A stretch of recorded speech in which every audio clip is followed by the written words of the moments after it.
જય માતાજી, જય દ્વારકાધીશ મિત્રો. તો કેમ છો બધા? મજામાં ને? આશા કરું બધા મજામાં થશો ને હું પણ મજામાં છું. તો મિત્રો, આજે વાગી ગયા છે રાતના 9 અને આજનો વ્લોગ મોડો છે કેમ કે આજે આપણે બનાવવાનું હતું ઘરે પનીરનું શાક. એટલે જો મિત્રો, પનીર માટે તૈયાર છે આપણે ડુંગળીને સમારેલી, પછી આ ટમેટા છે, દેશી ટમેટા છે ને, એટલે આ રીતને થઈ ગયા છે. અને આપણે છે પનીર અને પનીરનો મસાલો, જ્યાં છે સોહાના પનીરનો મસાલો છે અને છે દૂધ. આ લસણ ને એવું આ સંજના છે ને અત્યારે તો મરસું ભેળવાનું બાકી છે ને, તો મરસું ભેળવે છે, કોથમરી. તો મિત્રો, આ વસ્તુ તૈયાર છે અને હવે આપણે બનાવવાનું છે પનીરનું શાક. તો મિત્રો, આપણે હવે પેલા ડુંગળી નાખી દઈશું. વધારે આવી દીધા એટલે આવી રીતનું થાય.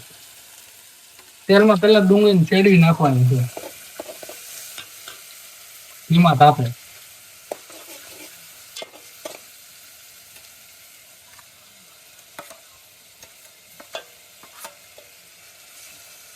ધીમા તાપે પેલા એને શેડવી લેવી, જ્યાં સુધી પીળી ન થાય ને ત્યાં સુધી આપણે એને સડવા દેવાનું છે.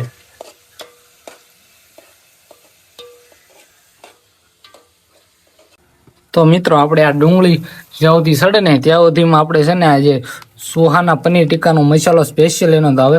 જો એમી તાત વાપર્યું છે કેમ કે સ્વાદમાં મસ્ત આવે.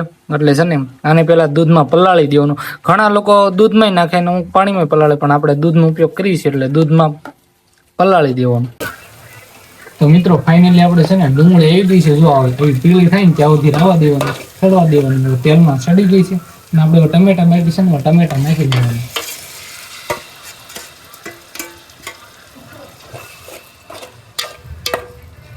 આ રીતે ઘડીક આપણે હું તેલમાં સડવા દેવાનું એટલે ગ્રેવી મસ્ત થાય એમ.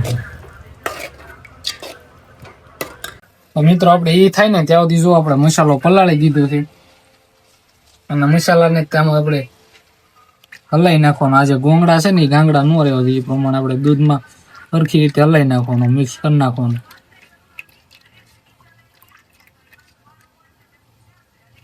આવી જે ગોળીઓ છે ને એ ઓગળી જવી જોવે.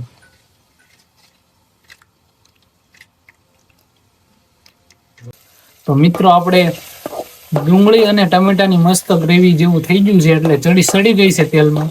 એટલે હવે આપણે નાખવાનું છે મરચું ને એવું. ઘણા લોકો ભેળવેલું નાખે છે ને ઘણા કોરું નાખે. આપણે મોટા ભાગે ભેળવેલું નો ઉપયોગ કરીએ એટલે ભેળવેલું નાખી દેવાનું. એ તમે જે રીતને તીખું ને એવું ખાતા ને એ પ્રમાણે નાખી દેવાનું. મિત્રો, તમારે સ્વાદ અનુસાર મીઠું મરચું નાખીને ઉપર થોડુંક મીઠું નાખી દઉં, તમે જે રીતનું નાખતા એ રીતનું. અને હળદર.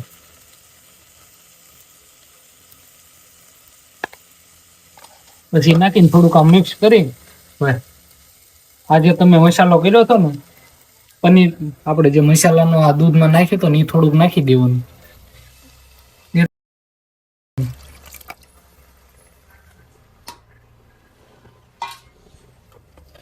સરસ રીતે હલાઈ નાખવાનું.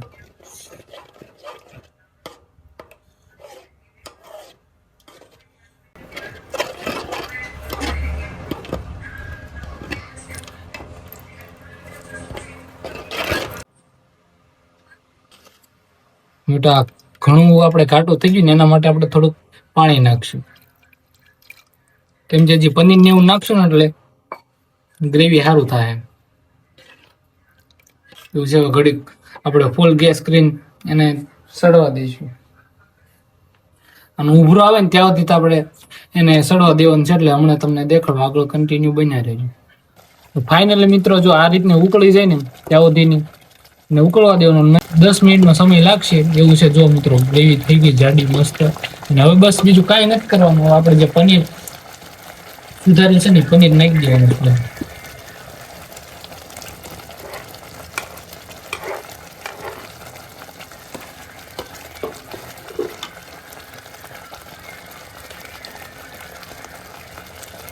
વાની તે ઘડી ગરમ ઉકળવા દેવાનું છે.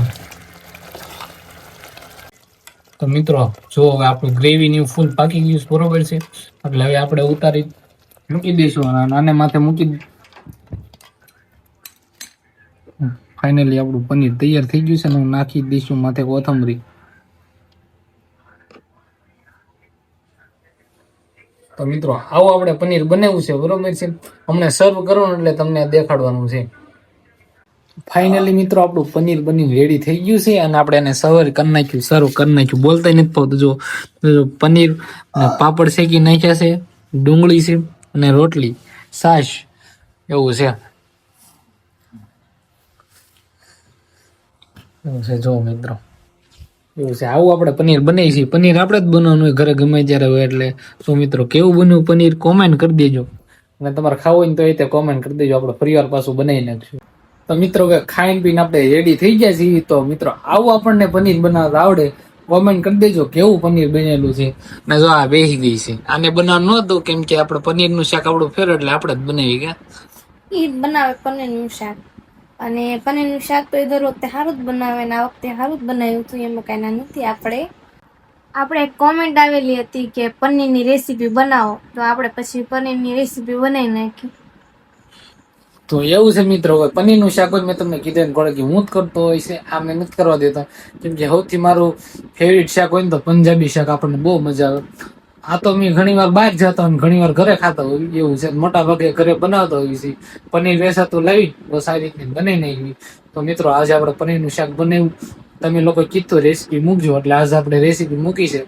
એવી લાગી રેસીપી, અને તમે પણ ઘરે ટ્રાય કરજો, તમને ચોક્કસ મજા આવશે, એવું છે. રેસીપી હું કહેતો હતો ને ત્યારે આપણે બધું એટલું બધું ફાવે નહીં, કેમ કે આપણે પોતે બનાવેલું છે, પણ તમને બધાને કઈ રીતને મારે શીખવાડવું, કઈ રીતનું કેવું, એ આપણે એટલું બધું ફાવ્યું નહીં, એટલે બોલવામાં ભૂલચૂક કંઈક થઈ હોય તો માફ કરજો, એવું છે મિત્રો. તો બસ આપણે આવું પનીરનું શાક બનાવ્યું હતું, કેવું બન્યું કોમેન્ટ કરી દેજો.